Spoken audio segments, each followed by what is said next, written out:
Tag TV and Tag Radio. Be seen and heard by both technology users and technology producers throughout the state of Georgia and around the world. Low cost, big benefits, powerhouse online branded video and audio has arrived. Tag TV, Tag Radio, there's a lot more to know. This edition of Tech Talk is brought to you by GlobalSpeak.com, new media consultants, corporate video and audio communications, video and audio production and distribution, live and virtual event production.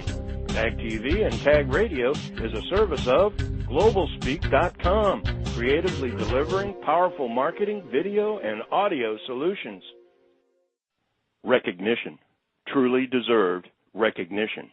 Time-honored, uncompromising, and rooted deep into a heritage of generations of innovation. It sprang from the very first Georgia Technology Summit back in 2004, when leaders from across the state gathered in never-before-seen numbers to celebrate Georgia's technology industry's awakening, an awakening to the fact that innovation was in our DNA. In the decades and decades of amazing accomplishments of the heralded members of the Technology Hall of Fame to the top 40 most innovative companies, chosen each year by a rigorous selection process that ultimately narrows hundreds of nominations to an elite top 10 honored at the premier annual event. Awards, when you understand that it's all about recognition, truly deserved recognition, then you also know it's also about competition. The best among all others. And in today's global interconnected economy, aspiring to be the best makes competition, well, a very healthy thing. And so it goes. Now heading to its 7th year, our industry in our state begins yet again to recognize the best among all others as the Technology Association of Georgia calls out to every city, every chamber, every organization, every enterprise that applications are now being accepted for the 2011 Excalibur Awards. Greetings, everyone. It's Tuesday, June 7, 2011, and this is Tech Talk with Technology Association of Georgia President Tino Mantella. Awards. A Google search for Awards Georgia will bring up over 132 million results. Yet in all that recognition, one award, the Excalibur, has become the sought-after, truly deserved recognition of every segment of our state's economy. Small, mid, and large enterprise, academic and government institutions, from the big profit mega market segment industry leaders in healthcare, hospitality, energy, finance, and manufacturing, to the nonprofit organizations that make us a true community. Throughout June, Tina will focus on past Excalibur winners, those companies, agencies, and academic institutions that use technology innovation in accomplishing competitive advantage. First up to the Excalibur Winner Showcase, Albany, Georgia's Darton College, and the Institutional Effectiveness Coordinator, Darryn Ostrander. An insight to innovation in the 2010 Excalibur Award selection that truly deserved recognition. Darryn, thank you for joining me on Tech Talk today. Thank you.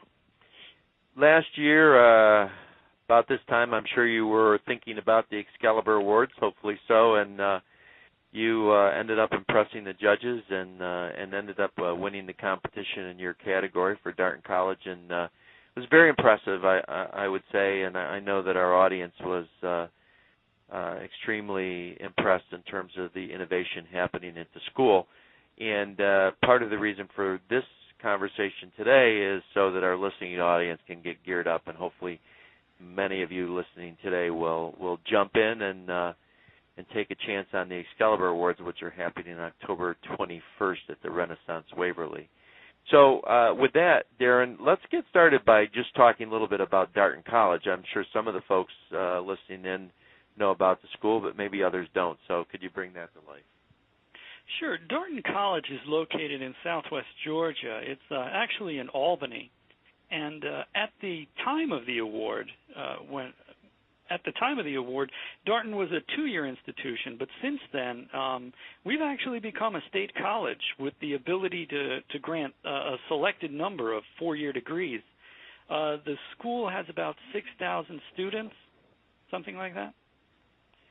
And your role is an interesting one, because one of the things that I took away from the last Excalibur Awards was you think about some of the schools like the Georgia Techs and the others that you would expect would use a lot of technology in the classroom. And you think about the smaller schools, and maybe resource-wise, they don't have, you would think that they don't have the maybe the capacity to do a lot of innovation in the technology space. But on the other hand, aren't those the schools that should be taking most advantage of technology? It seems like that you've done that to a great degree. So what's your particular role in the school? Well, at the time of the award, I had been working as the Director of Instructional Technology, but since the award, actually, I've gotten a promotion. So congratulations. Now I'm actually working in the Office of the Vice President for Academic Affairs, and in my new position, I'm the Institutional Effectiveness Coordinator. But, you mentioned about smaller schools and technology. One of the things about the smaller schools with technology is you learn to be more inventive. Sometimes when you have lots and lots of resources, you tend to just perhaps throw money at a situation. But when you're smaller and have fewer resources, a lot of times you have to be more inventive. And it's in that inventive game that sometimes we make our most amazing discoveries. Oh, very good. That's well said. And speaking of that, your last year's project was, I thought, very innovative and also saved the school a lot of money. Talk about that. Yeah, basically what we did was we had been working on some other projects previously, some extremely complex motion capture projects, and we were looking at these motion sensors that were being used, and we thought, tracking all of these separate points, we were tracking the full body motion of a dancer in motion. And it was very nice. It was a nice rig to have set up, and it was beautiful. It was technologically beautiful, and it fulfilled our purpose. We were actually capturing the motions of a dancer in motion for examination later. But we thought, how can this really be brought into the classroom? Where can this motion technology, how could it be used in the classroom?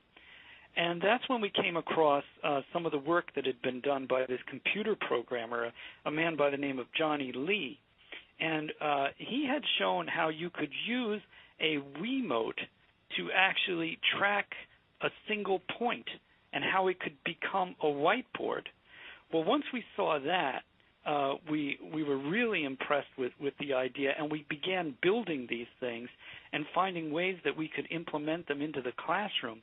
So what we built was, in essence, a whiteboard, and I don't know if you're familiar with what a whiteboard is, but a whiteboard is controlling a computer by a little light pen. So basically you have a projector, and you're able to control what's on the image as if it were an expensive whiteboard. However, it's really just a projector and a Wiimote, the little game remote from the Wii.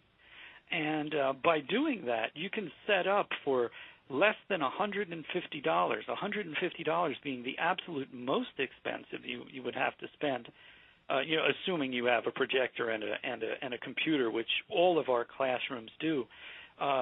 You're able to save at least $750, maybe $2,000, depending upon the type of whiteboard that you would want to purchase for the classroom. For every classroom, you'd be able to save $750 to $2,000.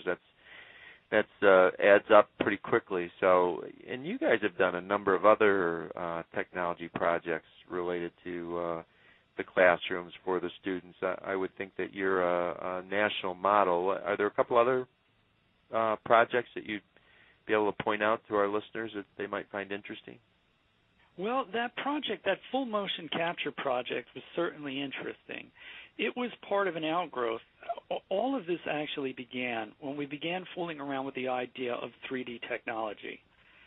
Years and years ago, we began working with 3D technology, and that's the one we were recognized in Campus Technology magazine as an innovator in 2006.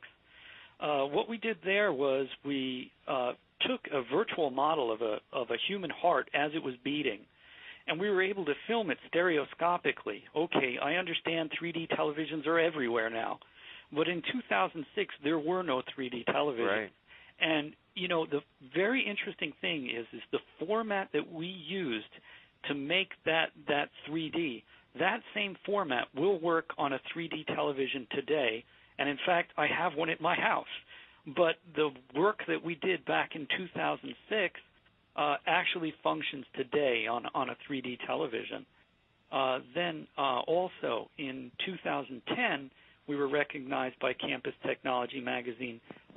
A little bit about the project that I mentioned earlier was the full motion capture of a dancer in motion for dance class, so that dancers would be able to analyze their steps and their moves. And it's also useful within occupational therapy.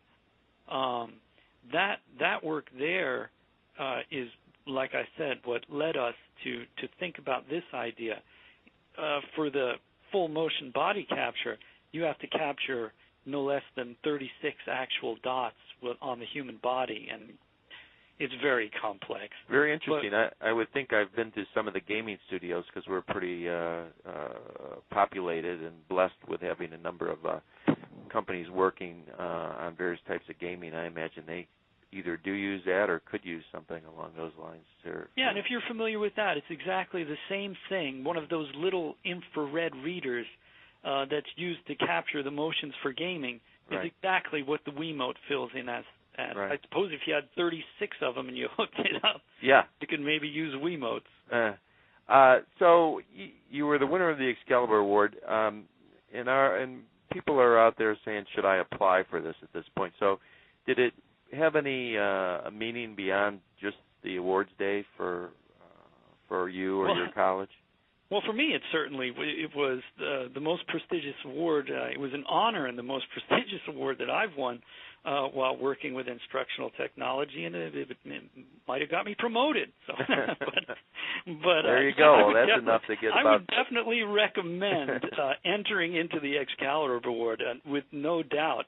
And for the college, we certainly received a lot of recognition for it. I know that various people, when they visited, and we did presentations, Excalibur, very nice. And I believe it was the last award that the college won prior to becoming a state college. So I think that it's been, for myself, an honor and something that I would certainly recommend people do. Well, Darryn, congratulations on everything you're doing at Darton College and on your recent promotion, and thanks for the plug on the Excalibur Awards. Hopefully you'll have another project to submit this year. You're not disqualified because you're past winner. So thanks for joining me on Tech Talk today, and look forward to hearing about your next innovations at the college. All right. Thank you very much for having me.